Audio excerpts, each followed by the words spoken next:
नमस्कार, मैं विभा उपाध्याय आप सभी दर्शकों का अन्नदाता कार्यक्रम में स्वागत करती हूं। किसान बेहद परिश्रमी होते हैं। वे खेतों में जी तोड़ मेहनत करते हैं, जो अनाज, फल और सब्जियां उगाते हैं।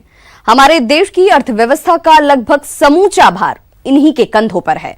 ऐसे ही भारतीय किसानों को खेती बाड़ी से जुड़ी हुई बहुत सी नई, रोचक और लाभकारी जानकारियां देने के लिए हर रोज सुबह हम आपके साथ होते हैं। तो चलिए, कार्यक्रम शुरू करने से पहले देखते हैं क्या है अन्नदाता के आज के कार्यक्रम में। प्रदेश के बहुत से किसान भाई अधिक लाभ कमाने के लिए पॉली हाउस, शेडनेट में खेती करते हैं, लेकिन कभी कभी इसमें भी कीटों का प्रकोप हो जाता है, जिससे फसल खराब हो जाती है। तो इस समस्या से बचने के लिए किसान एकीकृत कीट प्रबंधन के उपायों को अपनाएं, जिससे कम खर्च में आसानी से कीटों का नियंत्रण कर सकते हैं। जिस पर अपने सुझाव साझा करने के लिए हमारे बीच उपस्थित हैं प्रगतिशील किसान जगदीश प्रसाद यादव।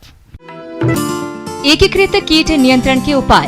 हमारे देश में कई प्रकार की फसलें उगाई जाती हैं, जिसमें कई तरह के कीटों का प्रकोप होता है और हानिकारक कीटों से फसल को बचाने के लिए आज के समय में पर्यावरण को शुद्ध बनाए रखने के साथ साथ कम लागत में कीटों का नियंत्रण करना बेहद जरूरी हो गया है, जिसके लिए सबसे अच्छा उपाय है एकीकृत कीट प्रबंधन। इस विधि में किसान कीटों को यांत्रिक, जैविक और अंत में रासायनिक तरीकों को अपनाकर कम खर्चे में नियंत्रित कर फसलों से अधिक उत्पादन ले सकते हैं।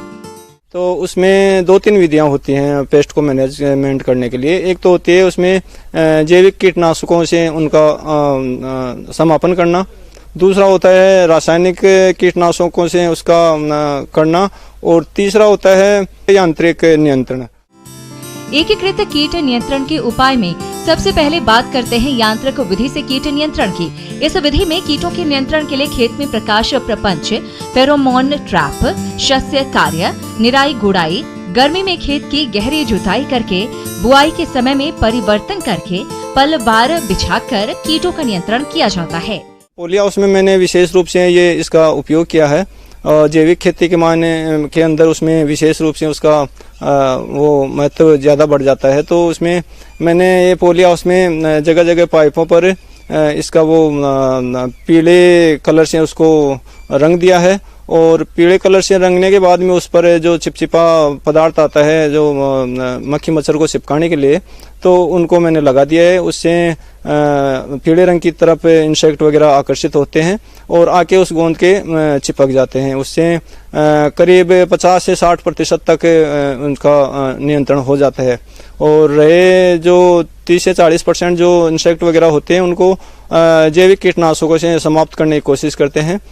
उसके बाद में और फिर भी अगर उनका समापन नहीं होता है तो उसके लिए हम रासायनिक की तरफ जाते हैं। इंसेक्ट का जो पीले कलर के स्टिकी कार्ड आते हैं वो होते हैं मच्छर वगैरह के लिए उनको, या वाइट फ्लाई के लिए और थ्रिप्स के लिए उनको काम में लेते हैं। और जो नीले कलर के स्टिकी कार्ड होते हैं उसमें थ्रिप्स भी आकर्षित होते हैं, उसके अलावा फ्रूट फ्लाई भी आकर्षित होता है। तो फ्रूट फ्लाई का तो खैर पॉली हाउस में बहुत कम वो होता है, बाकी थ्रिप्स और वाइट फ्लाई वगैरह का बहुत ज़्यादा प्रकोप होता है। तो इसके लिए मैंने पूरे पॉली हाउस में इनको रंग कर उसके पर चिपचिपा पदार्थ लगा दिया है। ये 4000 वर्ग मीटर में मैंने ये पॉली हाउस लगा रखा है। उसमें करीब 50 से 60 जगह पर मैंने ये पीले और नीले कलर के इनको पाइपों को पेंट कर रखा है, उस पर चिपचिपा पदार्थ लगा रखा है। तो आप देख सकते हैं जो पीले पर हैं तो ये वाइट फ्लाई और मच्छर वगैरह इन पर आकर चिपक गए हैं, और फ्रूट फ्लाई वगैरह तो बहुत कम प्रकोप होता है, तो इसलिए ये नीला जो हिस्सा है उस पर बहुत कम मात्रा में चिपके हैं। फसलों में एकीकृत जैविक नियंत्रण करना बहुत आसान है। इसके लिए किसान भाइयों को चाहिए कि वे खेत में कीटों की सही पहचान करके मित्र कीटों को बढ़ावा दें, कीट प्रतिरोधी किस्में बोएं, उचित फसल चक्र अपनाएं, मुख्य फसल के किनारों पर ट्रैप फसलें लगाएं, जैव निर्मित दवाओं जैसे नीम शत, नीम तेल और NPV, ट्राइकोडर्मा इत्यादि का प्रयोग करें, जिससे कम खर्चे में आसानी से कीटों का नियंत्रण कर सकते हैं। और आप देख सकते हैं फसल का भी अभी तक स्वस्थ खड़ी है। अभी करीब ये 20 से 22 दिन की फसल हो चुकी है।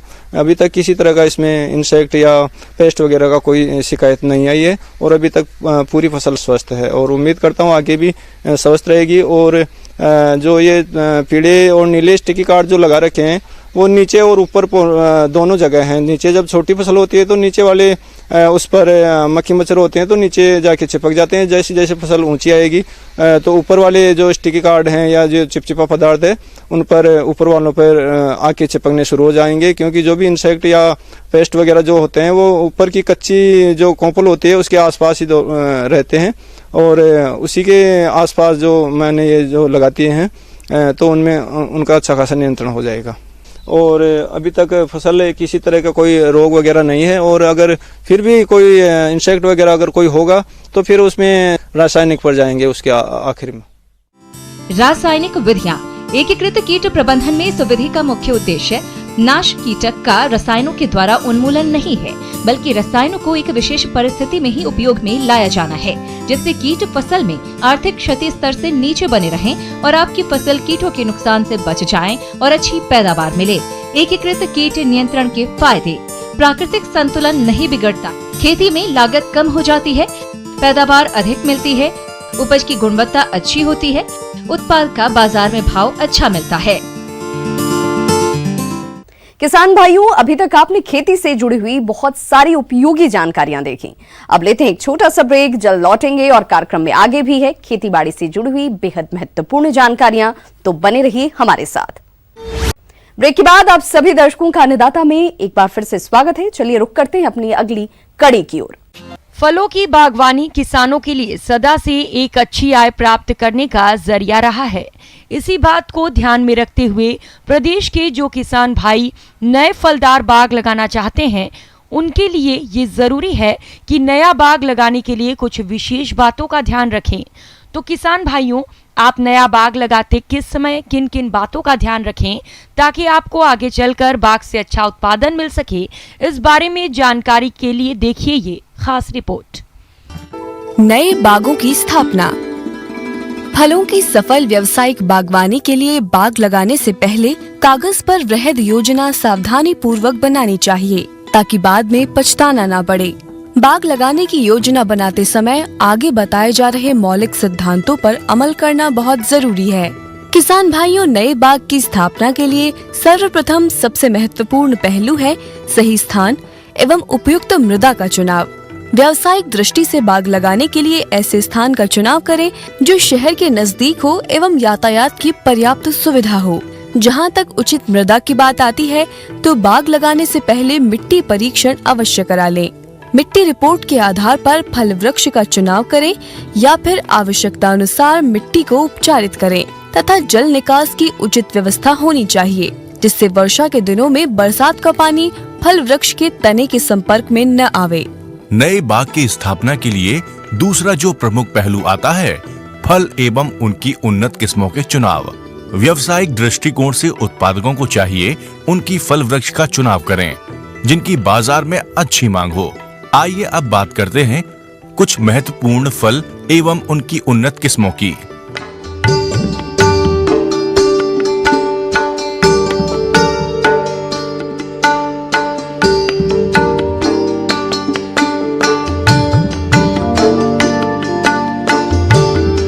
किसान भाइयों, नए बाग की स्थापना के लिए गुणवत्ता युक्त पौध की प्राप्ति के लिए कुछ महत्वपूर्ण बिंदुओं पर अवश्य ध्यान दें, जैसे कि पौधे स्वस्थ एवं विश्वसनीय पौधशाला से ही खरीदें। इसके साथ ही समय पर पौधे का ऑर्डर देकर बुक करा लें, जिससे लगाते समय पौधे उपलब्ध हो सकें। देशी एवं कलमी पौधे की पहचान भली भांति करा लें एवं पौधे अधिक आयु के नहीं होने चाहिए। यह देख लें कि पौधे की जड़ें अच्छी तरह हैं या नहीं, साथ ही मिट्टी की पिंडी टूटने न पाए। नए बाग की स्थापना में तीसरा पहलू है बाग की तैयारी एवं रेखांकन। भूमि एवं फलों की किस्मों के अनुसार पूरे बाग को भिन्न भिन्न खंडों एवं ब्लॉकों में विभाजित कर लेना चाहिए। सर्वप्रथम खेत की 2-3 गहरी जुताई कर पाटा चलाकर खेत को समतल कर लें। फिर स्वेच्छानुसार वर्गाकार विधि या अन्य विधि द्वारा खेत में रेखांकन कर लें। वर्गाकार विधि यह बाग लगाने की सबसे सरल एवं लोकप्रिय विधि है। इस विधि में पंक्ति से पंक्ति तथा पेड़ की दूरी बराबर रखी जाती है। बाग की प्रारंभिक अवस्था में दूसरी फसलों की खेती भी कर सकते हैं। षटभुजाकार विधि इस विधि में वृक्ष समत्रिबाहु त्रिभुज के तीनों कोणों पर लगाए जाते हैं। पेड़ों की दूरी बराबर परंतु पंक्तियों की दूरी अपेक्षाकृत कम होती है। इस विधि के अंतर्गत वर्गाकार विधि की तुलना में 15 अधिक पौधे लगाए जा सकते हैं। पंचम विधि। किसान भाइयों, यदि आपने स्थायी बाग में किसी और फल वृक्ष को अस्थायी रूप से लगाने की योजना बनाई है तो ये विधि उपयुक्त है।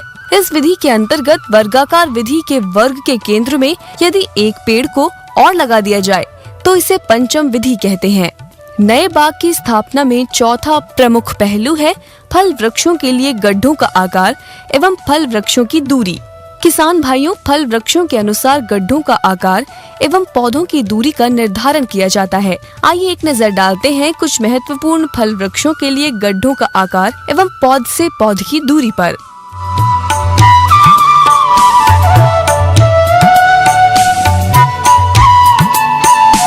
नए बाग की स्थापना में पांचवा प्रमुख पहलू है गड्ढे की खुदाई एवं भराई। किसान भाइयों, रेखांकन के समय पौधा लगाने वाले बिंदुओं पर खूंटियां गाड़ दी जाती हैं। अब इन खूंटियों को मध्य मानकर वृक्षों के अनुसार आवश्यक माप का गड्ढा खोद लेते हैं।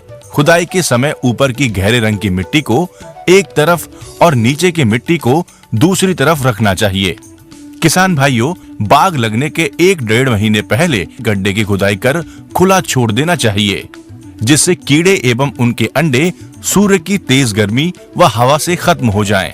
नीचे और ऊपर की मिट्टी से कंकड़ पत्थर चुनकर फेंक दें। खुदाई के 15 से 20 दिन पश्चात नीचे की मिट्टी में 40-45 किलोग्राम कंपोस्ट खाद मिलाकर पुनः गड्ढे में भर देना चाहिए और अच्छी तरह दबा देना चाहिए। फिर ऊपर की मिट्टी में 1.5 किलोग्राम सिंगल सुपर फॉस्फेट, 15 से 20 किलोग्राम कंपोस्ट खाद तथा 20 से 25 मिलीमीटर क्लोरोपाइरीफास को थोड़े से पानी में मिलाकर मिट्टी में मिलाकर गड्ढे में भरना चाहिए और पैरों से दबा देना चाहिए। गड्ढा जमीन की सतह से 10 से 15 सेंटीमीटर तक ऊपर भरना चाहिए। अब इनका थाला बनाकर पानी देना चाहिए। पेड़ लगाना। पेड़ लगाने का सबसे उपयुक्त समय जून के अंतिम सप्ताह से जुलाई के अंतिम सप्ताह तक है। इसे अगस्त माह तक भी लगाया जा सकता है। खेत में रेखांकन के समय पौधा लगाने वाले बिंदुओं पर गड़े खूंटियों के पास पुनः पौधे की जड़ पर लगी मिट्टी की पिंडी के बराबर का एक छोटा गड्ढा खोद लें और सावधानी से पौधों की जड़ को इसमें डालें और किनारे से मिट्टी डालकर दबा दें। पौधा लगाने के तुरंत बाद पानी देना चाहिए। फलों के बागों की घेराबंदी। जिस भूमि में बाग लगाना है उसकी घेराबंदी एक आवश्यक पहलू है जिससे बाग की सुरक्षा की जा सके। ये कार्य फलों के लगाने के पूर्व ही संपन्न कर लेना चाहिए। वायु अवरोधक वृक्षों की रोपाई। बाग के वृक्षों को आंधी तूफान से काफी क्षति होती है। इससे बचाने के लिए बाग के चारों तरफ अवरोधक वृक्ष जैसे आम, जामुन, शीशम आदि के पौधों को कम दूरी पर सघन लगाते हैं, जो कि हवा के झोंकों को रोककर मुख्य वृक्षों को आंधी तूफान से बचाते हैं। इस प्रकार किसान भाइयों, बताई गई बातों को ध्यान में रखकर बाग लगाने की तैयारी करेंगे तो निश्चित रूप से एक स्वस्थ बाग की स्थापना कर सकते हैं। आगे और भी है खेती बाड़ी से जुड़ी हुई बहुत सी रोचक जानकारियां, पर यहाँ रुकेंगे एक छोटे से ब्रेक के लिए। जल्द होंगे हाजिर। ब्रेक के बाद एक बार फिर से आप सभी दर्शकों का अन्नदाता कार्यक्रम में स्वागत है। बढ़ते हैं अपनी अगली प्रस्तुति की ओर। मक्का पहले गरीबों का मुख्य भोजन माना जाता था, परंतु अब ऐसा नहीं है। अब मक्का को corn, popcorn, sweet corn, baby corn जैसे अनेक रूप में पहचान मिल चुकी है, जिसके कारण प्रदेश के किसानों का रुख इसकी खेती की तरफ बढ़ रहा है और कुछ किसान भाई इसकी न्यूमेटिक प्लांटर से बुआई करते हैं, जिससे कम लागत में अच्छी पैदावार मिलती है। ऐसा कहना है कृषि वैज्ञानिक डॉक्टर सुरेश कुमार का। ज़्यादातर ये देखने को मिला है कि जब मक्का लगाते हैं उसके लिए उचित प्लांटर है, जो मशीनें नहीं मिल पाती है, तो किसान मक्का लगाने के लिए या तो चीटे मार के मक्का लगाता है या फिर जो आलू वाली जो मशीन है उससे बेड बना के फिर मैनुअल लगाता है। तो उसमें किसान की कॉस्ट है वो काफ़ी ज़्यादा बढ़ जाती है। तो लेकिन इस आधुनिक दौर में कई ऐसी मशीनें हमारे पास आई है जो किसान मक्का लगा सकता है उनसे। इसके लिए हमारे पास जो एक नई मशीन है न्यूमेटिक प्लांटर जो है वो किसान भाई अभी यूज कर सकते हैं। उसमें ये मशीन बेड भी बनाती है साथ में और 2 लाइनें भी बिजाई करती है। किसान भाइयों, मक्का की खेती दोमट या मध्यम से भारी मिट्टी जिसमें पर्याप्त मात्रा में जीवांश और उचित जल निकास का प्रबंधन हो उपयुक्त रहती है। मक्का की खेती से अधिक उपज लेने के लिए अपने क्षेत्र के अनुसार उन्नत प्रजातियों का चयन करके बुआई करें। मक्का की कुछ उन्नत किस्में इस प्रकार से हैं।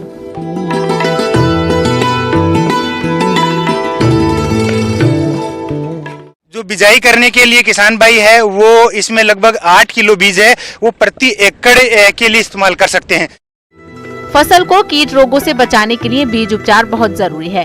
बुआई पूर्व बीज को सबसे पहले थीरम या कार्बोडाइजम से उपचारित करें। इसके बाद कीटनाशक इमिडोक्लोप्रिड 1 से 2 मिलीलीटर प्रति किलो बीज की दर से उपचारित करें और अंत में एजेटोबैक्टर कल्चर से 5 से 6 ग्राम प्रति किलो बीज की दर से उपचारित करके बुआई करें। और ये मशीन है वो जो बीज है वो अपनी फिक्स जो उसकी निर्धारित मात्रा है उतना ही बीज डालती है जितना हम खेत में लगाना चाहते हैं। तो किसान भाई इसके लिए जो पौधों से पौधों की संख्या है वो लगभग 20 सेंटीमीटर रखनी चाहिए एवं लाइन से लाइन की दूरी है वो लगभग 60 सेंटीमीटर रखना चाहिए, जिससे किसान ज़्यादा से ज़्यादा उपज प्राप्त कर सकते हैं। और बेड इसलिए बनाने चाहिए क्योंकि ज़्यादातर देखा गया है कि यदि ज़्यादा बारिश हो जाती है तो खेत में यदि पानी ज़्यादा खड़ा रहता है तो मक्का कई बार खराब हो जाती है। लेकिन जब हम इस न्यूमेटिक प्लांटर से हम मक्का की बिजाई करते हैं तो न सिर्फ हम जो ज़्यादा बरसात हो जाती है उससे कहीं ना कहीं किसान को राहत मिलेगी, बल्कि किसान निश्चित पौधों की संख्या रख पाएगा और किसान ज़्यादा से ज़्यादा है उसको उपज मिल पाएगी। साथ ही साथ में इस मशीन की एक खासियत बात और है कि इस मशीन में जो खाद है वो जो डीएपी है या और कोई सा खाद जो सोइंग के समय डालना होता है वो भी इस मशीन से हम डाल सकते हैं। तो बीज और खाद दोनों एक साथ डाल सकते हैं, जिससे हमारे को जो मैक्सिमम जो प्रोडक्टिविटी है पर हेक्टेयर पे या पर एकड़ पे वो हम ले सकते हैं। और जो कॉस्ट की बात कर रहा था तो लागत किसान के लग रही थी मैनुअल लगाने में वो काफ़ी ज़्यादा थी, लेकिन अब इस मशीन से किसान की लागत है वो भी घट जाएगी।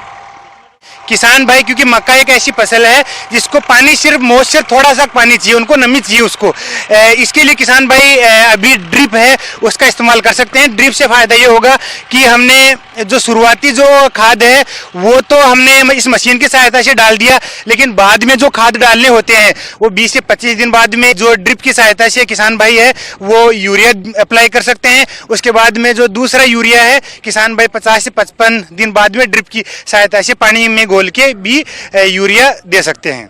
किसान भाइयों को मैं ये सलाह देना चाहूँगा कि आधुनिकीकरण के दौर में जो नई तकनीकियाँ हैं जैसे न्यूमेटिक प्लांटर है या ऐसे कई सारी मशीनें हैं उसका किसान भाई प्रयोग करके लागत है उसमें कमी कर सकते हैं। साथ ही साथ मैं ये कहूँगा कि किसान भाई जो पौधों से पौधों की संख्या जो कई फसलों में जो वैज्ञानिक तरीके से निश्चित की हुई होती है जिससे ज़्यादा से ज़्यादा उपज मिलती है, तो किसान भाई इससे कई गुना है उपज में बढ़ोतरी कर सकते हैं।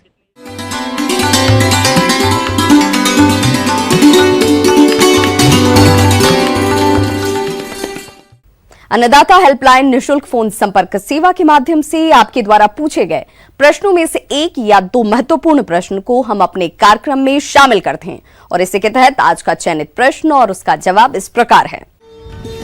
आज के निशुल्क अन्नदाता हेल्पलाइन में जिस प्रश्न को कार्यक्रम में शामिल किया गया है उसे पूछा है अबिकानगर जिला टोंक के किसान रघुनंदन प्रसाद ने।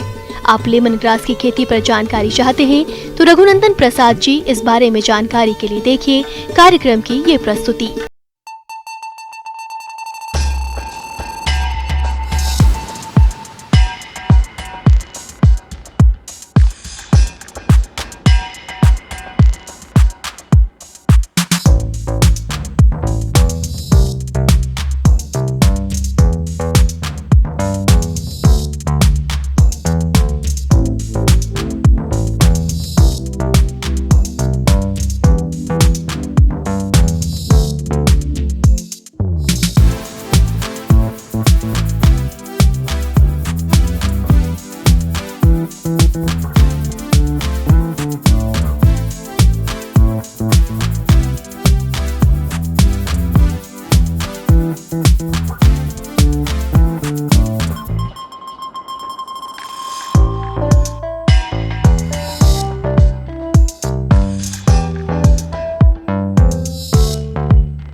आइए देखते हैं कल दिखाए जाने वाले कार्यक्रम की मुख्य झलकियां। पपीता की खेती करके किसान कमा सकते हैं अच्छी आय। धान की सीधी बुआई करके किसान ले सकते हैं अधिक पैदावार। किसान भाइयों, अन्नदाता आपकी सेवा के लिए संकल्परत है। कृषि संबंधित समस्या और सुझावों के लिए आप हमें इस पते पर संपर्क कर सकते हैं। प्रोड्यूसर अन्नदाता, news 18 Rajasthan, Ramoji film city, Hyderabad 501512। साथ ही आप हमें ईमेल भी कर सकते हैं। हमारा ईमेल आईडी है p18annadatarajasthan@news18.com। इसके अतिरिक्त आप हमें निःशुल्क हेल्पलाइन नंबर 180041912555 पर सोमवार से शनिवार सुबह 10 से शाम 4 बजे के बीच संपर्क भी कर सकते हैं। किसान भाइयों, अब समय हो रहा है आपसे विदा लेने का, तो हमारी अन्नदाता टीम को दीजिए इजाजत। कल फिर से होगी आपसे मुलाकात कृषि संबंधित कुछ और महत्वपूर्ण जानकारियों के साथ। नमस्कार।